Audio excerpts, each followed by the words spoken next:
नमस्कार। शराब घोटाला, पिछले 2 साल से ये शब्द आपने कई बार सुना होगा। 2 साल से बीजेपी की सारी एजेंसीज कई रेड मार चुकी हैं, कई लोगों को गिरफ्तार कर चुकी हैं, लेकिन अभी तक एक भी पैसे का हेरफेर कहीं नहीं मिला, कहीं से एक भी पैसा नहीं मिला। अगर भ्रष्टाचार वाकई हुआ है तो इतने करोड़ों रुपए गए कहां? क्या सारा पैसा हवा में गायब हो गया? सच्चाई यह है कि किसी तरह का कोई भ्रष्टाचार हुआ ही नहीं। अगर होता तो पैसा भी मिलता।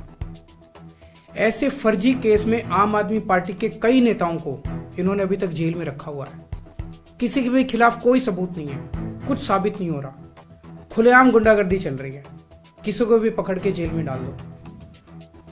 अब बीजेपी मुझे गिरफ्तार करना चाहती है। मेरी सबसे बड़ी संपत्ति, मेरी सबसे बड़ी ताकत मेरी ईमानदारी है।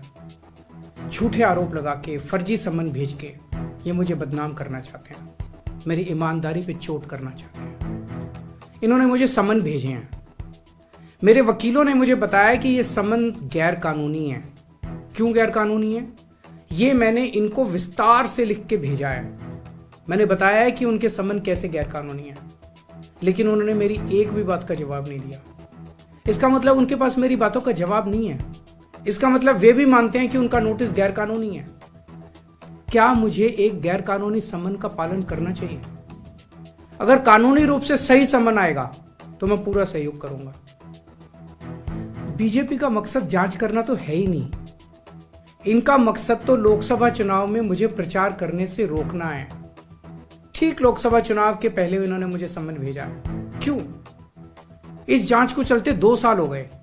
अभी ठीक लोकसभा चुनाव के पहले मुझे क्यों बुलाया जा रहा है? पहले क्यों नहीं बुलाया? सीबीआई ने मेरे को 8 महीने पहले बुलाया था।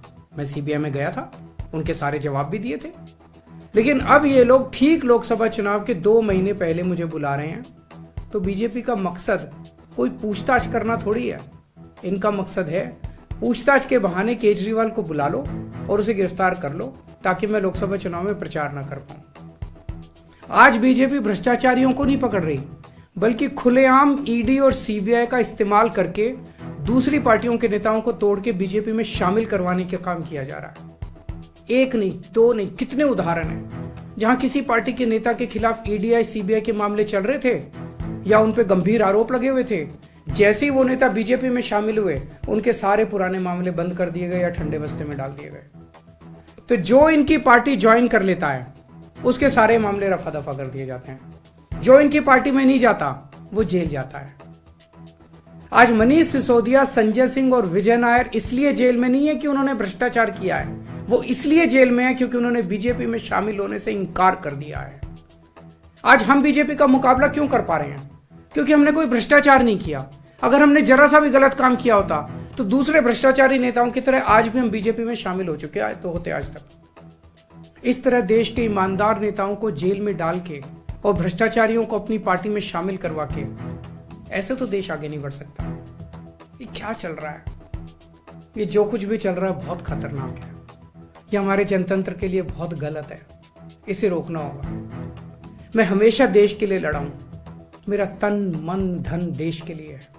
मेरी एक एक सांस देश के लिए है। मेरी खून की एक एक बूंद देश के लिए है। मेरे शरीर का एक एक कतरा देश के लिए समर्पित है। हमें मिलकर देश को बचाना है। मैं पूरी जी जान से इनके खिलाफ लड़ रहा हूं। आपका साथ चाहिए।